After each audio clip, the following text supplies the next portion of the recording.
Darkness, my old friend,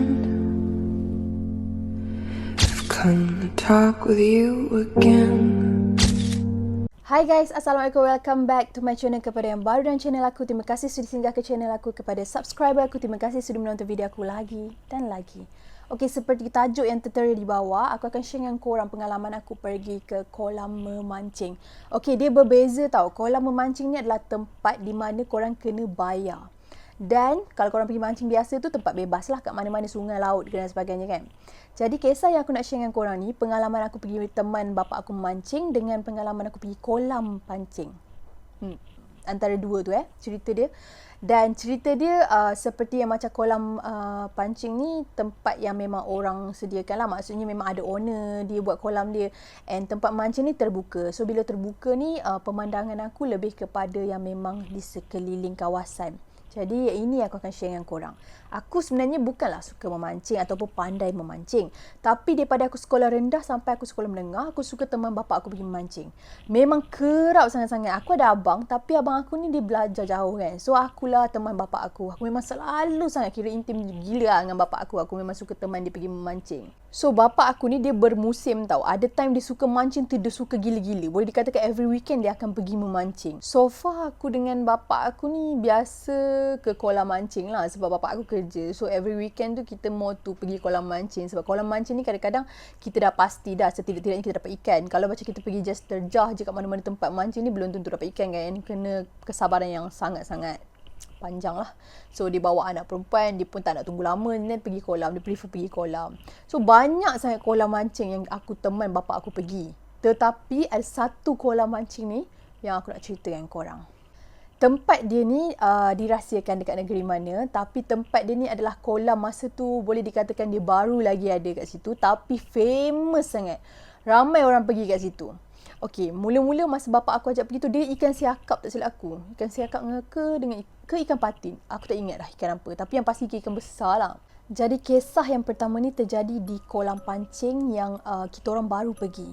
Sebelum ni bapak aku dia ada satu favourite place dia lah yang kita orang memang selalu pergi. Tapi tempat ni kawan dia kot yang bagi tahu kat dia, and then dia kata dia nak try. So hari yang pertama waktu dia nak try tu dia pergi dengan kawan dia. Hari yang seterusnya lepas dia dah pergi tu dia datang dengan aku. So aku teman bapak aku pergi mancing lah.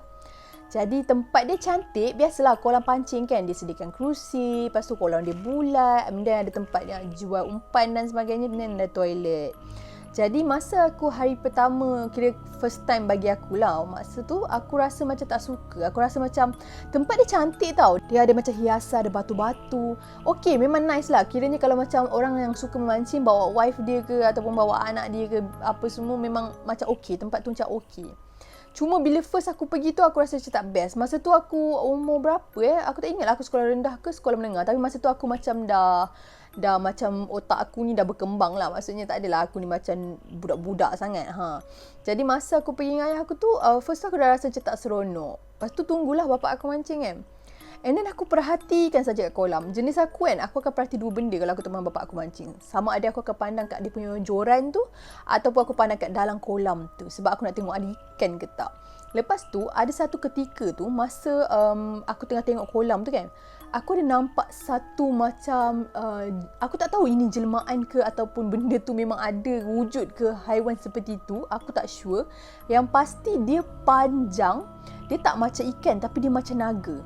Dia panjang warna merah. So kita memang boleh nampak sebab dia di dalam kolam tu dia macam ke atas juga. Dia macam beralur-alur macam tu kan. So aku tengok je, aku fikir benda apa tu, ular ke? Tapi aku biar je. Aku macam tak adalah macam over sangat sampai aku nak beritahu bapak aku sebab benda tu kan dalam kolam. So nak kata aku takut pun tak ada waktu tu.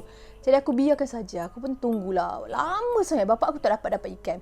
Memanglah kalau mancing sebelum-sebelum ni pun memang payah lah. Bukannya terus baling terus ada lah. Kan sebab mancing ni kan umpama macam kita tak tahu macam mana. Sebab kita hanya kita bawa umpan yang sama, mungkin sama dengan orang lain juga.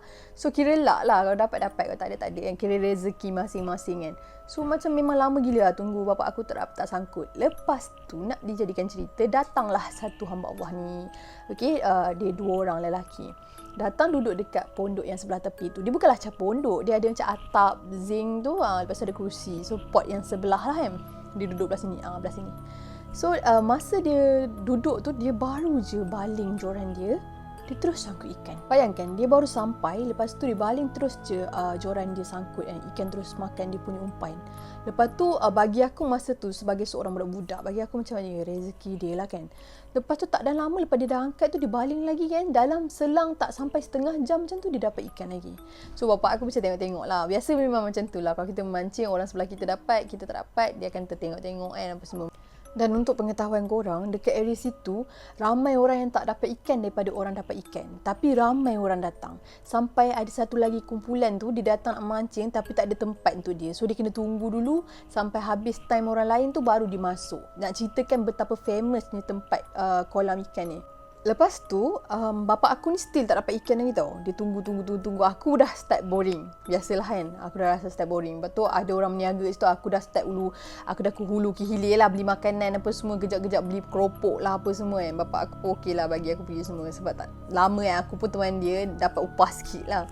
Jadi kan, tiba-tiba kan, aku macam terlintas nak intai kolam. Masa tu aku baru beli keropok, aku nak balik ke bapak aku. So bapak aku depan sana tu, aku kena berjalan sikit. Masa aku tengah jalan tu, aku macam nak intai. Sebab dekat kolam tu dia ada satu bahagian tepi tu dia ada macam kayu tu, macam memang kita boleh pergi betul-betul rapat and then intai kat bawah tu. So masa aku intai tu, aku macam terkejut sikit sebab aku nampak ada orang mancing macam, kan joran dia tu kiranya dia punya tali tu dekat situ. Okay, aku nampak tali dia. And then aku intai tu kan kat tepi tu. So aku nampak sepatutnya ikan tu macam, ikan tu dah ni tau, dah macam dah sangkut dekat dia punya umpan tu, macam lalu macam tu.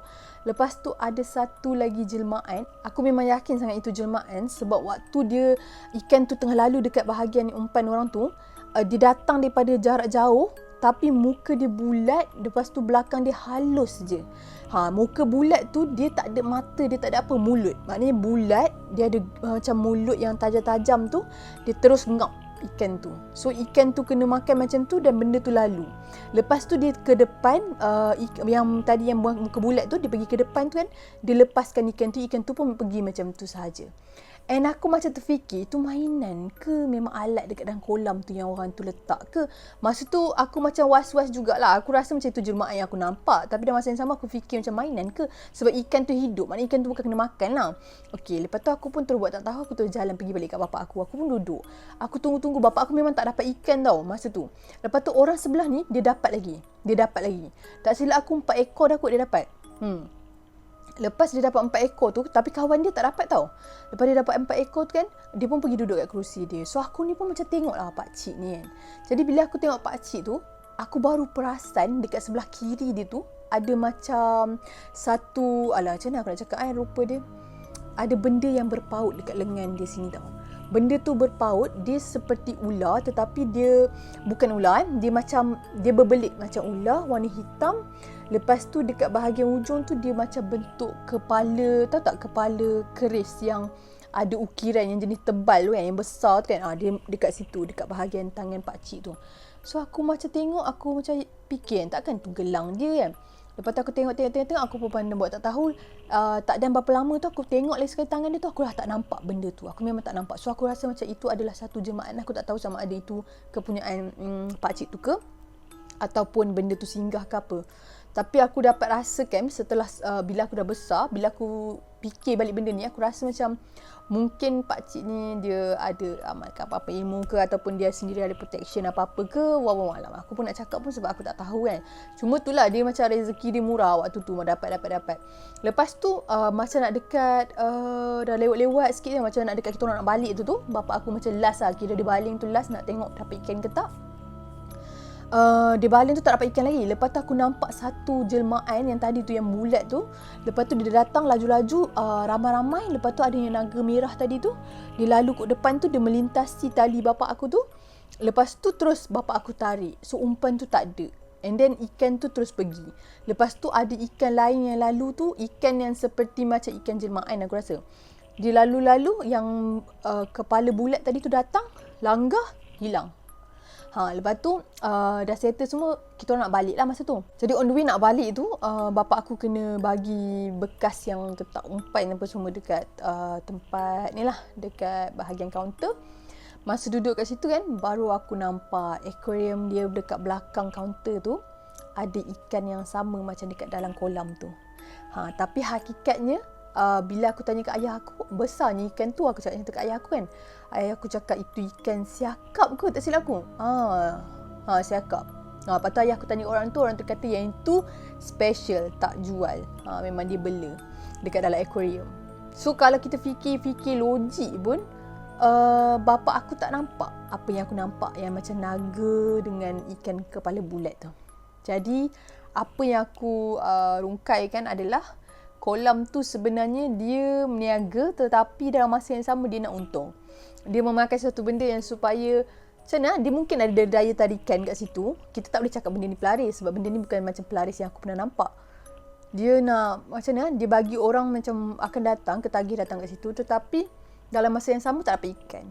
Dan aku rasa kenapa pakcik tu sangkut tu sebab dia sendiri pun ada protection kat diri dia. So benda tu tak loop dengan dia. Mungkin, malam aku tak tahu kesahihan dia. Cuma itu yang apa yang aku dapat. Aku rasa sebegitulah sebab kolam tu memang daripada awal aku masuk pun aku rasa macam tak best. And aku tak ada satu feel yang rasa macam seronok. Malah aku lagi gelisah masa aku kat kolam tu. Jadi nak ceritakan, walaupun kita rasa macam tak ada apa-apa, kolam pancing biasa pun, kolam pancing ni pun diorang ada daya saingan antara mereka. So diorang tak mustahil lah diorang buat macam-macam kan. So kita berhati-hati je lah. Jadi seperti yang aku pernah cerita kat korang, kalau pergi ke, tak kisahlah kat mana-mana pun, kita sendiri kena protect diri kita. Jadi terhindar daripada perkara-perkara yang tak best daripada orang lain ni lah. Maknanya orang yang nak cuba blok-blok sesuatu benda ni, kita tak terkena. Sebab tu pentingnya kita kena tahu surah-surah untuk protect diri kita. Itu cerita yang pertama. Dan aku tahu ceritanya agak complicated dan korang, mungkin ada setengah korang akan mengatakan benda ni adalah halusinasi sebab benda ni susah untuk digambarkan, dan cara aku cerita bagi korang mungkin macam cerita kartun sebab yelah aku cakap naga lah, ikan kepala tu je lah. And benda ni memang agak-agak nampak nonsense, but it's okay. Aku just share dengan korang pengalaman aku. And sorry kalau korang nampak aku macam mengunas sikit, aku makan chewing gum sebab aku rasa lawyer, aku tak boleh nak bercerita sambil tak makan apa-apa. Kisah yang seterusnya ni terjadi kat kolam ikan juga. Masa tu aku pergi dengan mak aku dengan ayah aku. So hari yang kita orang pergi tu, masa nak jalan tu, aku nampak satu yang indah di belah sana tu. Aku nampak kuda, dia ada sayap. So aku cakap cantiknya kuda tu, cantiknya tempat tu, cantiknya padang tu. Aku duk tegur satu aku tegur. So mak aku ni macam terkejut. Mak aku tengok aku. Lepas tu mak aku tanya, apa yang kamu nampak tu? Oh cantiknya apa semua. Mak aku macam, dia jadi macam nak tahu sangat-sangat sebab aku terlalu excited ceritakan benda ni, tapi malangnya dia tak nampak. So aku nampak benda tu dekat sebelah tepi tu. Yang itu aku tak tahu apa yang aku nampak tu, aku tak tahu kawasan apa, tapi apa yang aku nampak tu adalah di kawasan berdekatan dengan kolam ikan yang kita orang pergi ni. Okey, masa nak mancing ni, kat sini dia tak ada macam belaan ke, dia tak ada apa-apa yang block. Okay, so kat sini macam natural je. Bapak aku mancing pun ada dapat ikan, ada yang tak dapat ikan. Macam tu lah, lambat jugalah, nak gap juga. Dan ada orang yang dapat, ada orang yang tak dapat. So yang ini memang betul-betul atas rezeki masing-masing. Tak ada siapa-siapa yang block rezeki. So masa tu aku tunggu bapak aku mancing macam biasa. Lepas tu apa yang terjadi kat situ adalah kawasan situ. Ada orang lepas dia dah mancing, balance daripada dia punya umpan tu, dia buang kat sekitar situ. So tempat bapak aku mancing tu, belakang tu ada macam semak sikit. Kat situ ada balance ikan-ikan, udang ke apa yang umpan dia orang tu kan. Orang buang kat situ. Dan masa tu lah, kat situ lah aku nampak satu jemaah ni, dia ada 3 kaki. And then dia ada 2 tangan. 3 kaki dia tu memang betul-betul macam bentuk kaki. 2 tangan tu dia makan semua umpan tu. Dia suka benda yang mentah dan busuk. Sebab masa tu umpan tu memang mungkin dah berapa hari kot. But still nampak macam ikan lah. Dia tak nampak lah yang macam dah kering ke apa. Dia nampak ikan yang kecil tu nampak ikan kecil. Udang tu nampak udang. So benda tu makan. Dia memang sangat rakus makan benda tu. Tangan dia 2, 3 kaki dia duduk macam labah-labah tu kan nak makan benda tu. Dan aku nampak betul-betul dekat belakang tempat bapak aku mancing tu. So itu saja pun dah membuatkan aku rasa tak selesa. Lepas tu pergi toilet dia. Toilet dia ni, okey, kalau kat tempat kolam mancing ni mungkin orang lelaki tahulah. Dia punya toilet tu macam sekadar orang kata buat syarat ada je. Memang tak, jangan haraplah nak ada yang indah-indah kan. Sebab yang pergi kat situ pun mostly lelaki. Jadi masa aku nak pergi kencing tu, ada satu bunyi yang seperti bunyi, tahu tak bunyi yang bukan whistle, bunyi apa benda tu. Dia bunyi halus je bunyi benda tu kan. Macam orang bersiung. Apa bunyi halus tu tau, yang alat permainan tu. Lepas tu terdengar halus terdengar, aku pun macam tak selesa, aku pun keluar. Lepas masa aku nak keluar tu, nak jalan pusing ke tepi tu, dekat bahagian tepi semak depan daripada kolam yang ikan tu, ada jemaah seorang perempuan ni tetapi berkaki ikan. Dia memang nampak real perempuan, dia tak nampak macam duyung tau. Korang jangan expect benda ni indah. Dia nampak muka perempuan, susuk tubuh seperti perempuan, tapi tak ada tangan, ada kaki dia nampak real, separuh sahaja sampai kat lutut tu seperti sisik ikan dan ada ekor. Yang itu aku nampak. Lepas tu bila aku terkejut, aku macam dia terus jatuh. Dia terjun dekat dalam kolam ikan tu. Dia masuk. Dia pergi kat bahagian tengah. Dekat ada satu papan tempat untuk orang lepaskan ikan tu. Dia duduk dekat situ, bawah situ. So aku macam terfikir, takkanlah ni pun ada masalah. Sebenarnya tak. Kebanyakan kolam-kolam ikan yang memang orang beli ikan ni, benda-benda tu memang suka. Dan aku nampak banyak yang jenis yang macam tu dekat dalam kolam ikan tu. So aku tak tahu apa relate benda ni dengan jemaah yang aku nampak tu. Cuma bagi aku macam tak ada apa kot, sebab since memang mata aku nampak, so benda tu tak pelik lah maksudnya. Dia memang ada, dia menjelma seperti itu, seperti ini. Lepas tu ada satu peristiwa ni, masa tu aku pergi mancing dengan bapak aku teman bapak aku mancing dekat bukan laut tau, tapi laut lah, tapi aku duduk kat tepi bahagian kira dasar-dasar laut tu kan. Teman bapak aku pergi mancing. Masa tu mancing sampai lewat malam. Aku ingat lagi sampai aku dengan mak aku teman bapak aku, mak aku. Lepas tu siapa lagi dia dah, aku tak ingat. Tidur dalam kereta sebab tunggu bapak aku. Bapak aku ni memang hardcore minat gila mancing masa dululah. So tempat ni dia ada satu pondok tepi ni, aku tak tahu pondok apa. Dan mak tu malam bapak aku duduk kat depan tu. Masa tu aku nampak seekor anak. Memang kat situ memang banyak anak tau. So aku nampak seekor anak tu memang comel. Jadi aku dah bosan duduk dalam kereta, aku keluar, aku pergilah ke anak tu untuk nak main-main kejar gitulah. Tengah-tengah nak berjalan dalam kejar tu, aku tengok sambil aku berlari tu kan, depan tu bapak aku mancing kat situ. Memang nampak lah laut, lepas tu bapak aku mancing kat situ dengan ada orang tak kenal, tapi bila dia dah berkenalan dengan bapak aku, diorang dah macam bersembang macam kawan.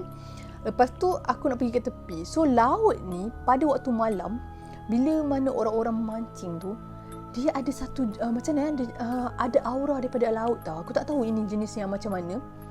Dia datang ramai-ramai, macam berderet satu kumpulan naik ke darat. Bila dia sampai kat darat tu, dia akan berpusing-pusing dekat bahagian pasir-pasir tu. Dia pusing-pusing pergi bahagi dua, maksudnya sekumpulan pergi sini, hilang. And jemaah diorang sangat-sangat pelik. Di mana macam nampak manusia, tapi sebenarnya bukan manusia.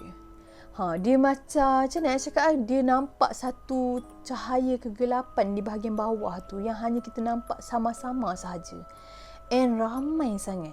Kau bayangkan, lepas aku dah nampak benda tu, aku terus lari masuk kereta. Banyak. Dan benda tu malam. Bukan sekali je aku nampak. Lepas daripada bapak aku pergi mancing kat situ, pernah pergi mancing kat Terengganu, kat tempat mana entah. Malam juga. Masa tu pun nampak benda yang sama. Kiranya faham aku, benda ni memang datang daripada laut. Tak tahulah ini sebenarnya jemaah apa ataupun apa ke, aku pun tak tahu nak cakap macam mana. Tapi diorang memang datang sekumpulan, sederet macam ni duduk, naik ke atas. Lepas tu dia akan berpusing, terbahagi dua, yang geng belah sini pergi sana, geng belah sini pergi sana. Sampai separuh jalan dia hilang. Yang tu sampai sekarang pun aku tak tahu apa dia, dan aku tak pernah nampak benda tu kalau aku pergi laut, sekadar pergi untuk nak mandi ke ataupun sekadar pergi untuk nak berjalan-jalan kat sekitar laut. Aku tak akan nampak jemaah itu, melainkan pergi pada waktu malam. So itu adalah pengalaman aku bila mana aku pergi teman bapak aku mancing. Jadi sinopsis aku nak share dengan korang ni berkaitan dengan orang yang pergi kolam-kolam mancing tu kan. Korang nak pergi mana-mana kolam tu tak ada masalah pun sebenarnya. Bukan isu pun sama ada tempat tu dia ada bela ke dia tak ada bela ke. Cuma kalau sebelum start tu better baca bismillah. Cuba cari doa-doa yang murah rezeki, doa yang memudahkan segala urusan korang untuk memancing tu tau. Sebab zaman sekarang ni aku rasa lah, mungkin zaman sekarang ni lagi banyak kot. Itu zaman yang waktu aku pergi tu waktu dulu-dulu beberapa tahun lepas. Jadi kalau sekarang ni mungkin lagi ramai sebab orang semua terdesak kan. So tak salah pun nak pergi sebab kolam ni kita berbayar. So kalau kita berbayar, kalau kata kita sepatutnya dapat ikan, tiba-tiba ada benda lain yang block benda tu kan, macam tak best lah. Jadi elakkan daripada terkena benda macam tu. Starting apa-apa kena baca doa, kena berhati-hati. Sebab bukan semestinya okey kalau korang dengar pelaris, ada orang guna-guna kedai makan je, tak ada. Sekarang ni zaman yang orang semua dah tak kisah tau. Zaman-zaman orang terdesak, orang dah tak peduli apa-apa dah untuk jalan pintas nak mudah. So berhati-hati sahajalah. Aku bukan nak menuduh, aku bukan nak yakinkan kat korang sebenarnya semua tempat ada benda semua tak kena, semua nak takut. Tak payah, jangan takut. Korang tak perlu takut dan korang tak perlu percaya lebih pun apa yang aku cerita ni. Aku cerita berdasarkan pengalaman aku. So aku just nak korang berhati-hati sahaja. Mana yang suka pergi kolam mancing tu, kalau sebelum ni main terjah je, start je dengan bismillah. Sebelum nak baling juara mata kail nak baling tu, baca doa dulu, semoga ada rezeki untuk dapat ikan. Sebab aku tak nak bagi tahu owner kolam tu bangsa apa. Cuma apa yang aku boleh sharekan, dia macam dia bagi macam ni, dia nak orang datang kat tempat dia nak duit, tapi dalam masa sama dia pun tak nak lepaskan ikan dia. Faham tak? So benda tu kena hati-hatilah. Okay guys, sampai di sini saja perkongsian aku. Sekiranya ada kesilapan dan pembicaraan aku ada terkasar bahasa, terguris hati mana-mana pihak, aku minta maaf. Sesungguhnya yang baik-baik itu datang daripada Allah SWT. Segala kekurangan, kesilapan itu datang pada diri aku sendiri. Stay healthy, stay safe. Assalamualaikum.